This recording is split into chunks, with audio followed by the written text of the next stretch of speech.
फैगौ 31 थारिखआव रमजान पबित्र रमजान बिथांमोना खालामगोन बिनि थाखायनो गामि ओनसोलफ्राव जोबोद गोरिब दुखि मानसि थायो बै बिथांमोना बे खुसि दिनाव माने जानाय लोंनायनिफ्राय लानानै गाननाय जोमनाय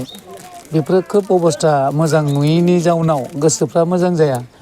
बिनिखायनो जोङो जा हायो आङो सारि गांफा होनायनि मोनसे हाबाफारि लाबाय थादों आंनि समस्थियाव फ्राय 3000सो मानसिनो गांफा सारि होनानै जाहाथे बिसोरो बे पबित्र बे रमजानाव ईद उल फितराव जाहाथे बाहागो लानो हायो ओंखायनो ओरैबायदि न'खर दं दिनै जाबा गाबोन गैया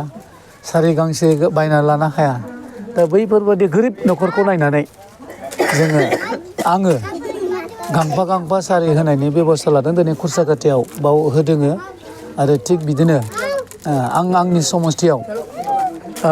होगोन दिनैनिफ्राय आरो बैसोर बिथांमोना बे पबित्र रमजान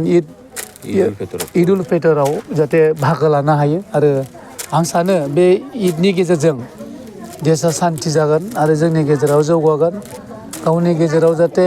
जोंनि गेजेराव अनलायलायनाय फैयो आरो बेहाय खुनु गाज्रि जाथाय दाजाथों बेखौनो आं खावलायो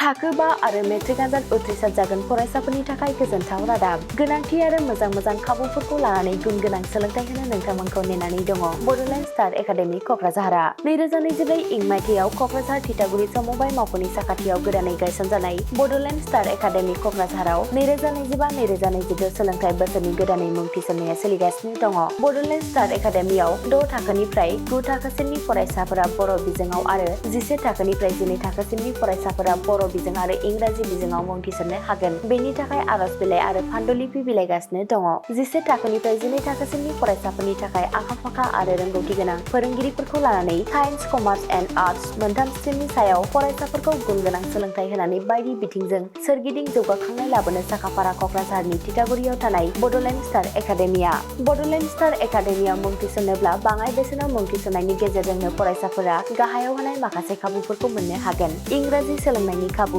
साखोन-सिखोन थाखो खथा बिजाब बाख्रि UPPL थाखोनि फरायसा फरायसुलिफोरनि मुं थिसननायाव 20% मासुल रेहाय होनाय बेजों लोगोसेनो नोंथांमोनहा JEE नीट आनजादनि थाखाय बेसेन नाङै फोरोंथाय मान्थलि मक टेस्ट जिउ राहा दानाय बायदि गियानलु आयदाफोरनि उफ्रा सोलोंफारिफोरनि खाबुफोरखौ मोननो हागोन हौवासा आरो हिन्जावसाफोरनि थाखाय मुलाम्फा गोनां मोजां जामुं आरो मोजां थाग्रा खथानि खाबु गोनां हस्टेलनि खाबुफोरखौबो मोननो हागोन बिदिब्ला गोबाव खालामाजासे नोंथाङाबो बड'लेण्ड स्टार एकाडेमियाव थाबैनो मुं थिसननायनि थाखाय सुलाद लादो आबुङै मिथिनो थाखाय जानबुं अनजिमा 6000349997 एबा 7638008149 एबा 6003494371 आव फोनांजाब खालामदो।